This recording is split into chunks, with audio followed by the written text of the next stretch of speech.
আজ সোমবার Shanghai cooperation organisation সংক্ষেপে এসসিও সম্মেলনে ভারতের প্রধানমন্ত্রী নরেন্দ্র মোদী প্রথমবারের মতো পাকিস্তানের প্রধানমন্ত্রী শাহবাজ শরীফের মুখোমুখি হবেন। এটাই হবে এপ্রিলের পেহেলগাম পর্যটকদের উপর হামলা এবং অপারেশন সিন্দুরের পর দুই নেতার প্রথম সাক্ষাৎ। সোমবার এক প্রতিবেদনে এ খবর দিয়েছে ভারতের সংবাদ মাধ্যম এনডিটিভি। এবার ৩ বছর পর মোদী সরাসরি এসসিও সম্মেলনে অংশ নিচ্ছেন। ২০২৩ সালে ভারত সম্মেলনের আয়োজক ছিল বটে, তবে বৈঠকটি অনলাইনে অনুষ্ঠিত হয়েছিল। আর ২০২৪ সালে কাজাখস্তানে আয়োজিত সম্মেলনে মোদী যোগ দেননি।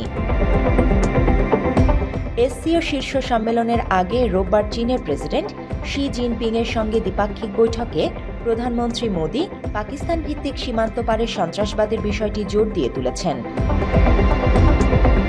বৈঠকে চীন সন্ত্রাসবাদের বিরুদ্ধে ভারতের প্রচেষ্টায় সমর্থন দেওয়ার প্রতিশ্রুতি দিয়েছে বলে ভারতের পররাষ্ট্র মন্ত্রণালয় জানিয়েছে। মাত্র ৩০% টাকায় জমির মালিক হয়ে নতুন বাংলাদেশের গড়ে তোলার স্বপ্ন দেখা বাংলা বসতি।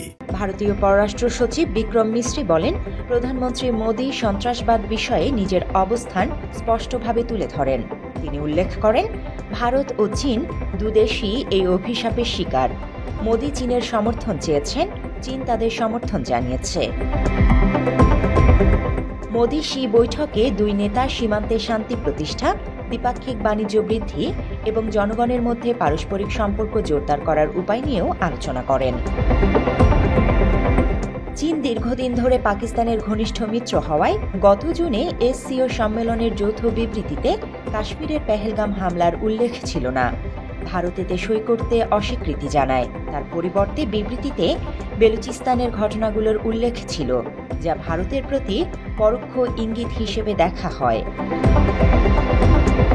25% পাল্টা শুল্ক এবং 25% রাশিয়ান তেল কেনার কারণে যুক্তরাষ্ট্রের প্রেসিডেন্ট ডোনাল্ড ট্রাম্প ভারতের উপর 50% শুল্ক আরোপ করার পর দিল্লি ও বেইজিং সম্পর্ক পুনরায় মেরামতের পথে এগিয়েছে।